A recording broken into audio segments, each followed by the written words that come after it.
you'll see some, you can see the results here. So here you can see that, now you tell me guys, where's the key light, right or left?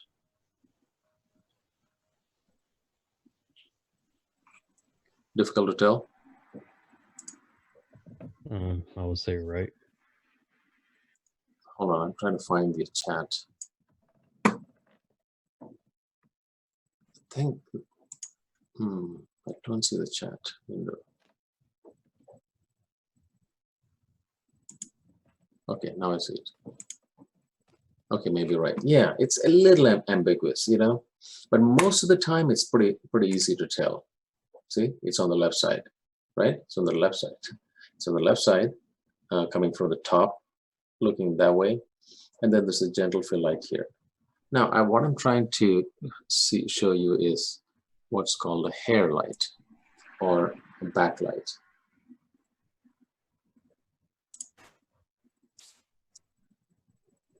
So, all right, here we go.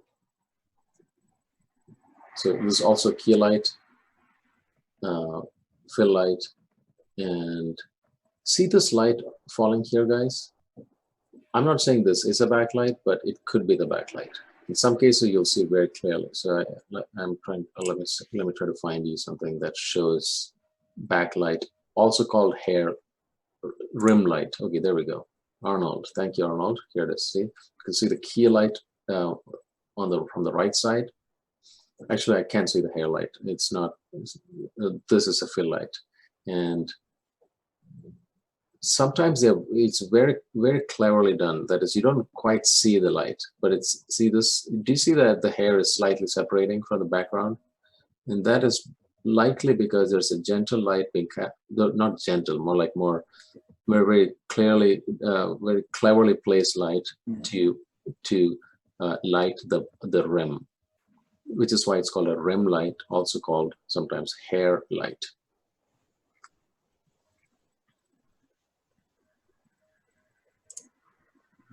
Okay, all right. So that light is what we were looking at here.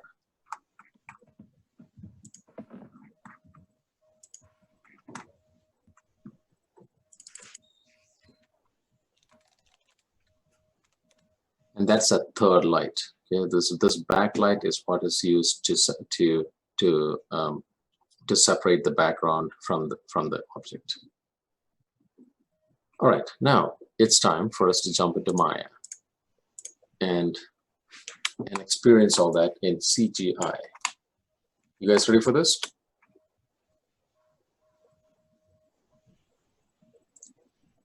Okay. All right, so here it is. So what I'm gonna do is to create a plane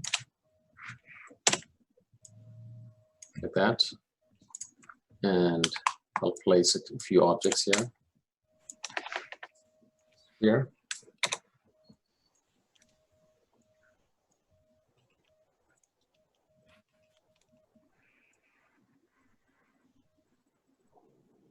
Cylinder.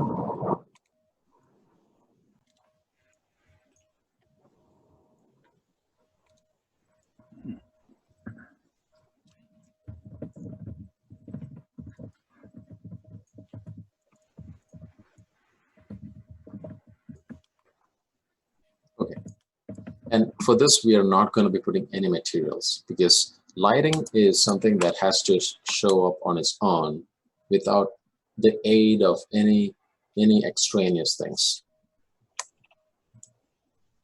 Here's a cube as well.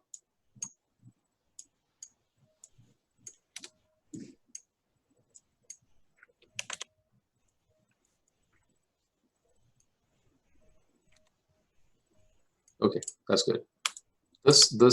These objects are what we will call our subject. Now, lighting. So lights are found here. Create lights. Now there are other lights also. Arnold also has got lights, but these are very specialized lights that we're gonna leave alone for now. You'll learn it in an advanced class. All right, so our lights are found here. Create lights, and there are some. These are the different kinds of lights that exist currently in Maya. Ambient light is, well, before that, let's see what the lighting is in this default setup. You guys know that 4 is wireframe, 5 is shaded, 6 is texture, and currently there is no texture, and 7 is light. When you press 7, it's all black because there is no light placed. Okay, I'll just go through this quickly. Ambient light is a light that is placed to, and here's the intensity, to kind of indicate that general lighting that apparently exists at all times. Like when you close your eyes, when you close all the lights in a room, eventually your eyes will adjust, and that's because there is some light coming in from underneath the doors, through windows, and so on. So that's what this is. Personally, I never use it because I always try to create the lighting without having to rely on that. So, and remember, in the 3-point lighting, we don't see, there is no such thing as an ambient light, so we ignore it. Now, direction light. Direction light is a light that is, this is what the icon is. I'm going to scale up the icon. It doesn't change the lighting intensity. It is just to show that, okay? Now, direction light, notice that these are all parallel. Now, direction light is used to indicate light that comes from a very far, long distance, like the sunlight, moonlight, and so on, starlight. This direction light is interestingly also excellent to use for a fill light because it looks like it's kind of bouncing off something, okay? And as long as you keep the intensity pretty low. Now, I want to point out something very important. These lights have nothing to do with key, fill, or backlight. These are just lights. And it's you, the author, who decides what to use for a key light, and what to use for a fill light, and so on. Is that point clear, guys?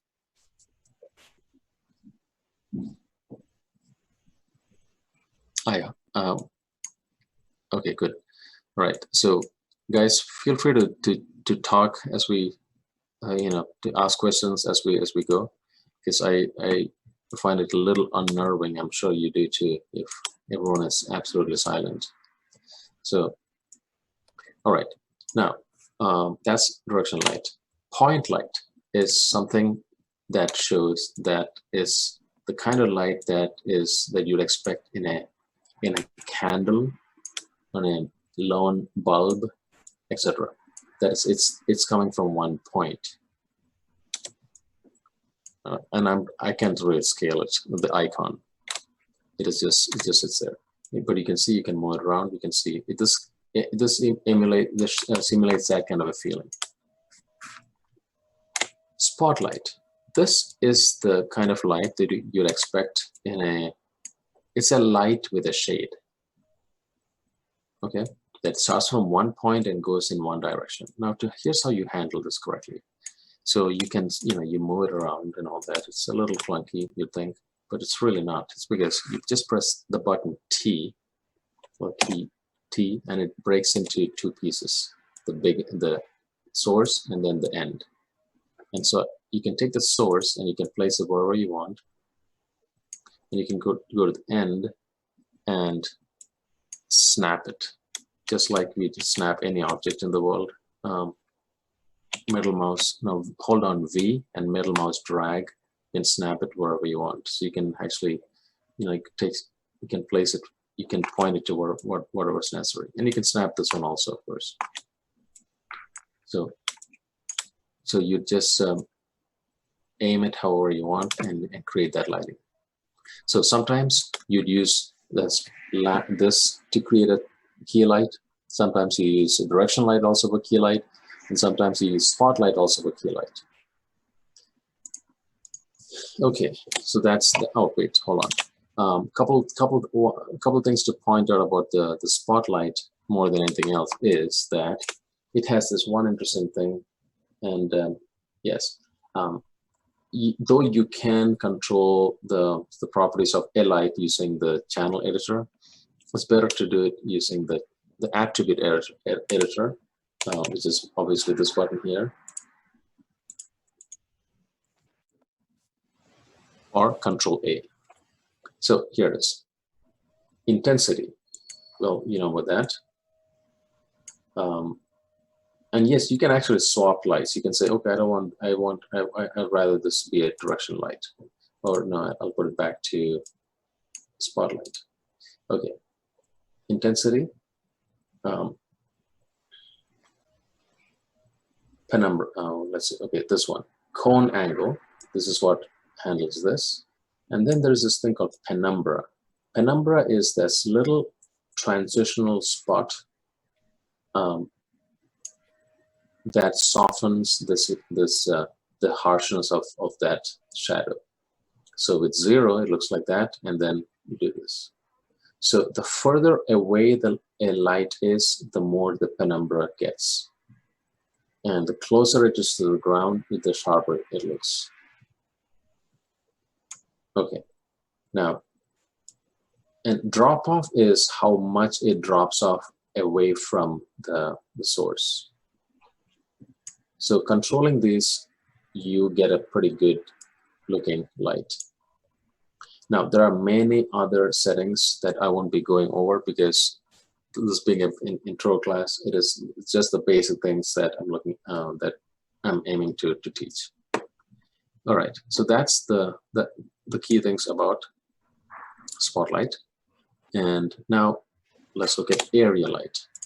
Area light is, there it is, this is area light. The interesting thing about an area light is it is a light that emits from a specific area. And yes, this also can be broken up into by breaking it up into 2 pieces, T. So the default is this, you move it around like this, and if you press T, it breaks up into 2 pieces, the source and then the end. Now, you guys tell me, what does this light remind you of? Any ideas? Light bulbs? Pardon? Light bulb? Light bulb is a point light or a spotlight. But your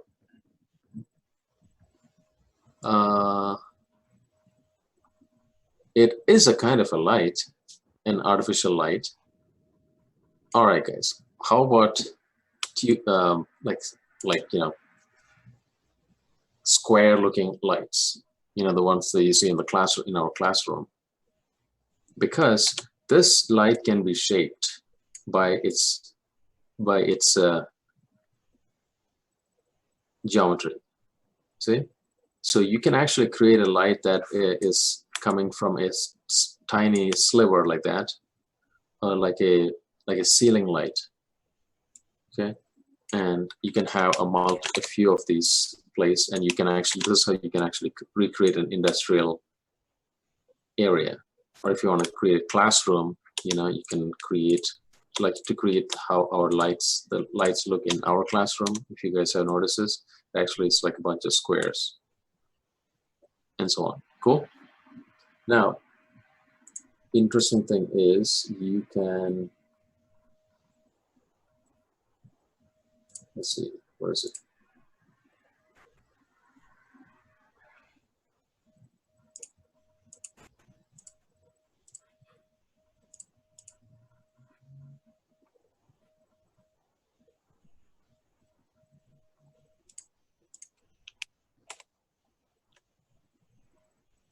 There's a place to turn this into a round. So I'll look for it. David, do you know where that is? No, I have not. I have not done that. Yeah, I'll look for it. Yeah, there's you can control this. Okay, let me look one. Actually, let's do one quick check. All right, cool. So there it is. Now the last light we're gonna look at is would be the volume light.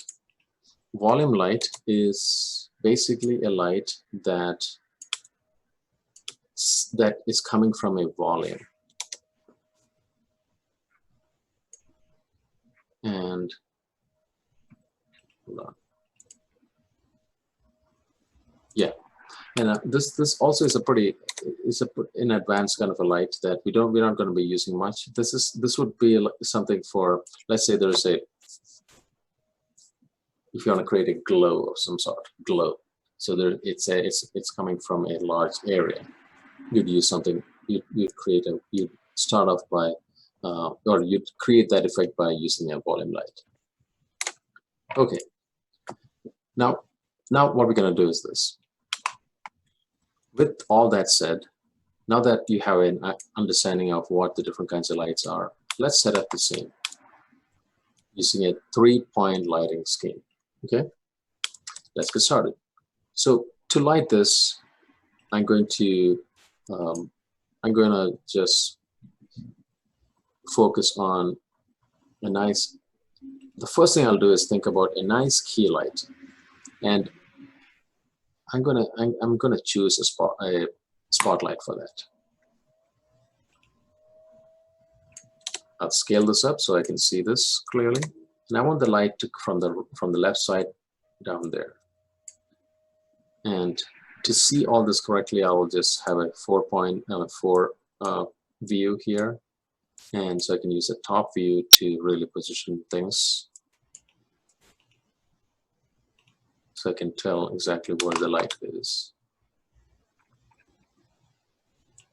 Okay, there. And I'll just break it up into by pressing T.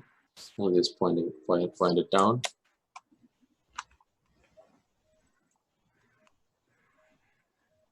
There. That's the effect I want. Now what I'll do is let's go to the properties. I select this light, Control A, and I am interested in just a few things: intensity, of course, and then cone angle and penumbra. I'd like to give it a nice soft look. Not that much, but more like this. Okay, now I'm thinking I'll bring this light over more to the side. Well, maybe not. No, I like that shadow. Okay, good. Okay, so that's my key light. Now I'm going to render it to see what it exactly looks like, because you'll see that when I render it, it may look slightly differently, because Arnold doesn't look quite like this. But what you see in Arnold is going to be will be the truth. So here's how you do this. The first thing I'm going to do is this. Actually, before we touch Arnold, let's see how exactly are we seeing this? Like, what exactly is going to be rendered? And here's how you know. You go to View, and you go to Camera Settings, and you say Resolution Gate. Click. So this shows what exactly gets rendered. So whatever I do with my screen, size C doesn't really affect it. It shows me that what you see within that framing is what's going to get rendered. Where do you see it? View, Camera Settings, Resolution Gate. And you can take it off by saying No Gate. Now, if this were a movie, we would not use Resolution Gate, but we'd say Film Gate. So the Film Gate is made for movies because it has its own framing, and resolution is for computers, because you can choose the exact resolution you want using computers. Okay, here we go. Resolution is what I'm going to use. So this is necessary because I need to know how to stage it, because that's the reason I chose this. I want to know how to stage it. Okay, good. This helps me stage. In fact, no, I want something like this. Yeah. Now, I don't want to mess around with the camera, because I have chosen something and I'm going to leave it. So in fact, I would like to not even see how I'm using the same camera, my perspective camera. Well, my perspective is my normal rendering camera, my everyday work camera, right? So let's make a brand new camera for this. for the purpose of this. So I'm going to say panels.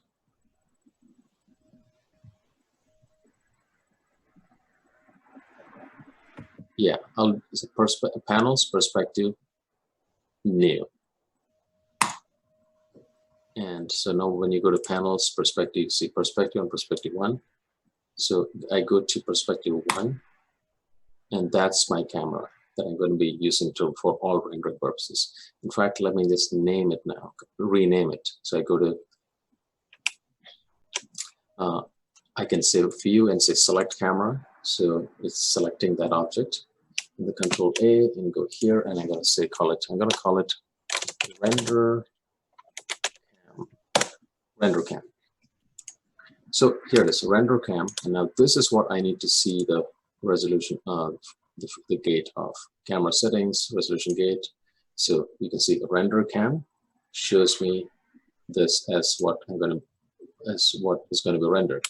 So with this, I'm going to position it correctly, and this I don't want to mess around. But so what I'll do is on the right side, I'll keep my render cam. On the left side, I'll just keep my normal cam. So this I can use. In fact, I don't need the resolution for this. I'm going to turn it away. No gate. And guys, don't worry. I know there's a lot of stuff we're looking at. I will stop in about a minute, and then I'll let you play around with this, and then we'll come back to it. All right, so I've placed my stuff here, and now I just have the key light. I'm going to now see how it's going to be rendered.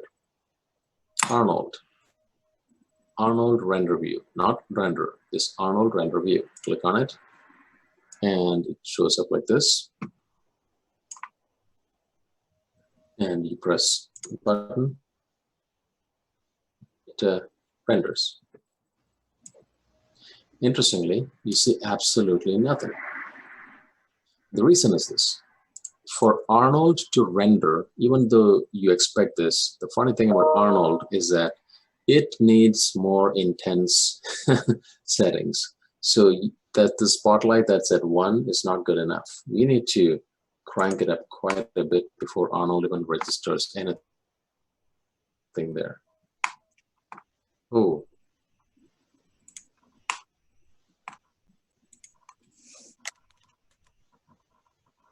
Oh, now it's beginning to show. You guys see it?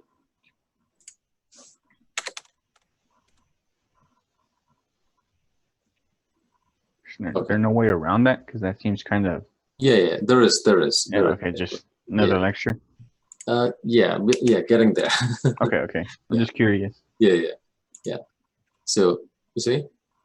Okay, now. Because that kind of defeats the whole purpose of trying to get your light perfect. No, but that's the point. This light means absolutely nothing. When you light something, you're lighting it with your render view. Gotcha. Yeah. Okay. Now what I'm going to do is this. I select this light here. Control A, and you see that our intensity is at 200. Mm-hmm. Know that there's a section called Arnold just below this. So it's not set up in a very intuitive way. I'll tell you in advance, because Arnold is something that came into Maya just recently. So they basically took Arnold and then jammed it into Maya in a very unintuitive way, which is why you have regular lights and you have Arnold lights, and Arnold has settings, regular lights have settings, and then, oh wait, the regular lights have Arnold settings. It's all very confusing. Mm-hmm. So which is why we just do this very carefully. Know that you can control intensity here, and then you can go to Arnold, and you can control exposure here.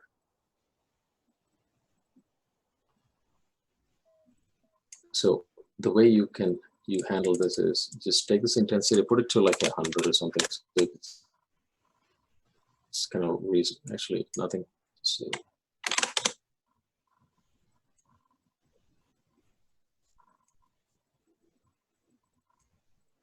yeah, so the way I would do this is take get your basic lighting set up here, and then you can then get just work with the exposure to get the exact lighting you want. And what you see in this view is the only thing that really matters. Okay, so now I'm going to do one more thing, and then I'll let you get to this spot.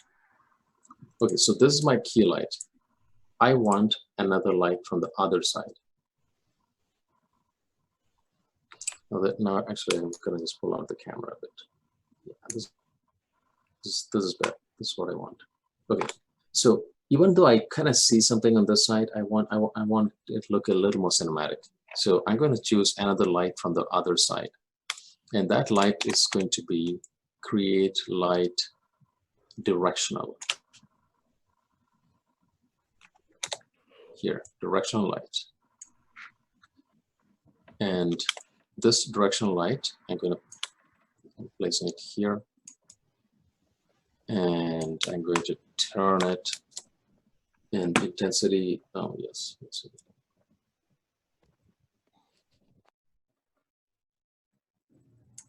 Okay. And remember I told you that the intensity of this should not compete with that. It should be clearly lesser. Right now it looks about the same.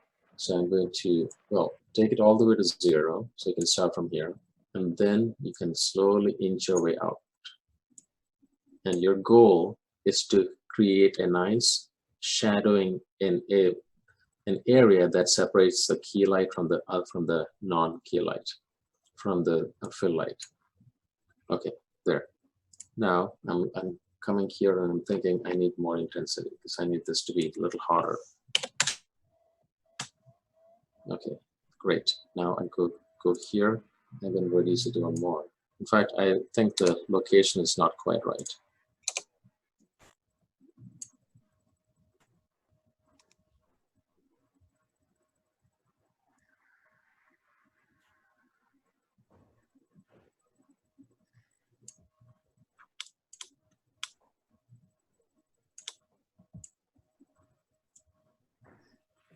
I'm adjusting its angling also.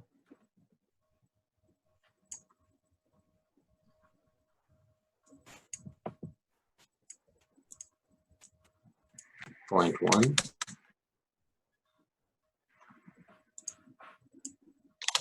Point 2. Point 4. Great. I think I'll start. I'll go with this. I haven't put a third light here, but that's something that we'll do separately. All right, guys. So there you have it. So, so go ahead and set up it. Well, this is a 3-point lighting, but let's start with the 2-point lighting, key light and a fill light, and set up a camera. Call the camera render cam, and turn on resolution gate, and let me see your first stab at lighting with some primitives, a very clear key light and a fill light. Now, finally, before I forget, what do you do with this? This is what you just saw. What we see here is just a, the preview. Now, how do you save this? Now, notice, guys, that how this is rendering exactly like that resolution gate. Good. Now, how do you save it? Here's how you save it. When you're ready, what you do is make sure you scale this up like that. Okay, just to make sure no area gets cut off. Then you go to File and it says Save Image, and save that image, and call it how it just call it how it is, and just ignore the file types. It just gets saved as a nice JPEG, and you're good. All right, so Go ahead, guys, and I'm going to stop sharing. Let's see